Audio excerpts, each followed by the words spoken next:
बिस्मिल्लाहिर्रहमानिर्रहीम। अस्सलाम वालेकुम नाजरीन, मैं हूँ सादिया गुल। आप देख रहे हैं मेरा यूट्यूब चैनल। नाजरीन, हुमैरा असगर अली के हवाले से जो न्यू अपडेट है वो यही है कि आज जब उनके आबाई घर में उनका जनाजा ले जाया गया तो उनके जनाजे में शोबिस की किसी भी हस्ती ने शिरकत नहीं की। वही शोबिस वाले जो बड़ा शोर मचा रहे थे कि जी उनके लवाहकीन अगर एक्सेप्ट नहीं करते, उनको डिसाउंड कर रहे हैं तो हम उनकी आखिरी रसूमात करेंगे। लेकिन आज जब लाहौर में मॉडल टाउन के एक जनाजा गाह में उनका जनाजा हुआ, जिसमें तकरीबन उनके घर वालों के, उनके दो भाइयों के अलावा अहले मोहल्ला और कुछ और लोग जो थे जैसे रिश्तेदार वगैरह वो शामिल थे।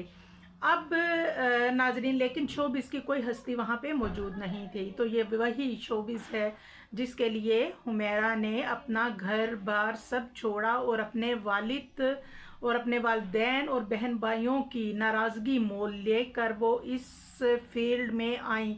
लेकिन इस फील्ड ने उनको क्या दिया? ये जो चकाचौंध ग्लैमर और ये जो मॉडलिंग की दुनिया है, ये जो रोशनी की दुनिया है, ये आर्टिफिशियल है और ये किसी की भी सगी नहीं है, ना किसी की अपनी है।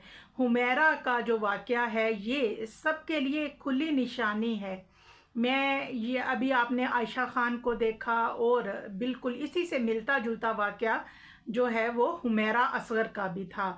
आपने देखा कि ये दोनों एक्टर किस तरह गुलशन इकबाल में आयशा और डिफेंस फेज 6 में हुमैरा दोनों ही बहुत खामोशी से और बड़ी बुरी हालत में, अल्लाह ताला माफ़ करे, जो उनकी लाश के बारे में जो भी था मामला, वो किस तरह इस दुनिया से गई हैं। और बहुत दुख और इंतहाई अफसोस है। और ये दोनों ही एक्ट्रेस जो हैं अपने पीछे बहुत सवालात जो हैं वो छोड़ गई हैं। आखिर ऐसा भी उनकी ज़िंदगी में क्या दुख थे, क्या परेशानियां थी, क्या तकालीफ थी कि जो वो किसी को बता नहीं सकी, और अपने अंदर कौन कौन से दुख लेके वो इस दुनिया से चली गई। आज जब मीडिया से गुफ्तगू हुई उनके वालिद की, भाई की और चचा की, तो उनके लहजे में एक गरूर सा नज़र आया। मुझे तो उनकी जो बॉडी लैंग्वेज थी या उनके बात करने का स्टाइल था उनके चचा का, उनमें से मुझे कहीं से भी कुछ ऐसा महसूस नहीं हुआ कि उन्हें हुमैरा की डेथ पे कोई दुख हो, अफसोस हुआ हो, बल्कि वो बड़े चिड़चिड़ाहट का शिकार हो रहे थे और बार बार सहाफ़ियों पे बरस रहे थे। और जो हमारे सहाफ़ी भाई हैं वो अपडेट करते हैं कि इन्होंने, ठीक है कि जनाजा हुआ और तदफीन की गई, लेकिन ऐसे ही है जैसे उन्होंने एक बोझ उतारा है या एक फॉर्मेलिटी पूरी की है। इंशाल्लाह इस पे मज़ीद जो अपडेट मुझे मिली उन पे बात करेंगे। दुआओं में याद रखिएगा। अल्लाह हाफिज़।